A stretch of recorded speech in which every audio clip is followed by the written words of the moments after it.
अब आप लोग सोचते हो ना कि नंदी किसी काम का नहीं है। नंदी को तो कई काम है, गाय तो दूध भी देवे और नंदियों तो कई करे कोनी, दूध तो कोनी देवे। नंदी बाबा का जो महत्व है वो गाय माता से 1000 गुना ज्यादा। मेरे भाई बहनों, आजकल तो गांवों में, शहरों में बूढ़े नंदियों के दर्शन ही कहाँ होते, वो सब कटने के लिए जाते।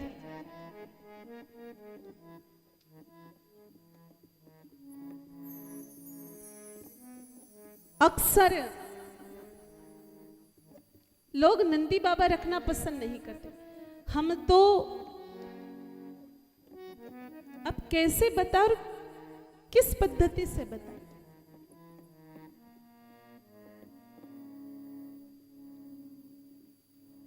बोलने के लिए भी रूह कांप उठती है, बोलने के लिए भी अंतरात्मा अनुमति नहीं दे रही है।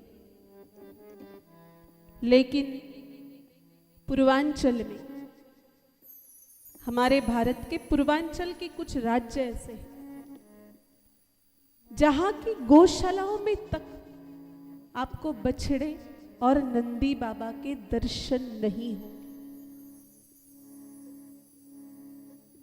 ये गौशालाओं की स्थिति है।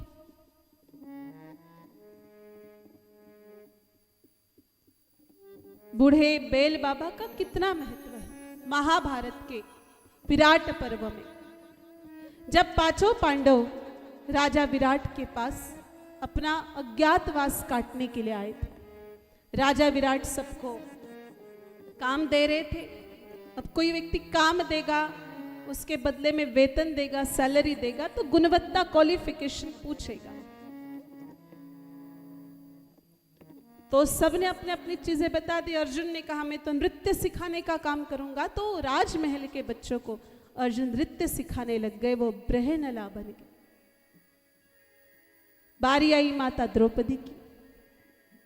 माता द्रौपदी ने कहा मैं आपकी राजमहल की माताओं के केश सवार दूंगी, बाल बना दूंगी। तो माता द्रौपदी सनंद्री बन गई।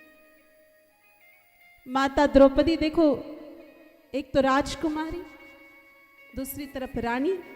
एक राजा के नहीं, पांच पति है माता द्रौपदी की, परंतु आज पतियों पर आन पड़ी तो माता द्रौपदी केश बनाने जैसा भी छोटा काम, हल्का काम स्वीकार कर रही। बात आई जब सहदेव जी की, ऐसे सबको कुछ ना कुछ काम दिया राजा विराट ने। भीम जी की जब बात आई तो भीम ने देखा भाई मारे तो खाबा को भी प्रोग्राम थोड़ो बढ़िया ही लंबो ही चले, और कोई दूसरा डिपार्टमेंट संभाल लूं तो फोड़े पड़ जावे फिर। तो भीम जी ने कहा भाई मैं तो रसोईया हूं, बढ़िया रसोई बनाता हूं, खुद भी खाऊंगा और तुमको भी खिलाऊंगा।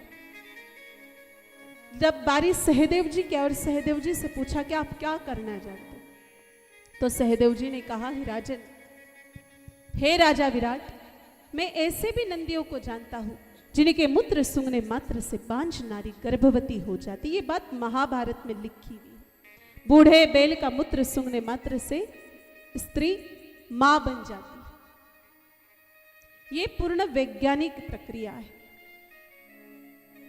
गाय माता और नंदी बाबा का जो मूत्र होता है और बूढ़े बैल का, इसलिए उसमें कुछ विशिष्ट प्रकार की वायु गैस होती है। गौ माता और नंदी बाबा के मूत्र में अमोनिया जैसी गैस होती है, और भी काफी सारी गैस है, पर अमोनिया बूढ़े बैल के मूत्र में, बूढ़े नंदी के मूत्र में उसकी मात्रा अधिक होती है। कोई भी स्त्री जब नासिका के माध्यम से उसको सूंघती है, यहां से पीना नहीं है, सूंघना है,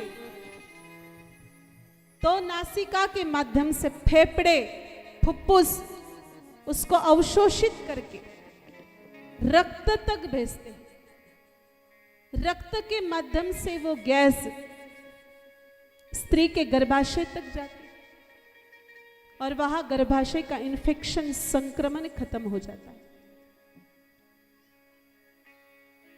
और मेडिकल साइंस के अनुसार अगर किसी स्त्री के बच्चेदानी की गर्भाशय की ट्यूब चिपकी हुई है तो उसको एयर थेरेपी द्वारा, मतलब नाक के द्वारा अमोनिया जैसी गैस देते हैं तो चिपकी हुई ट्यूब भी खुल जाती है और वो स्त्री माँ बनने के योग्य बन जाती है।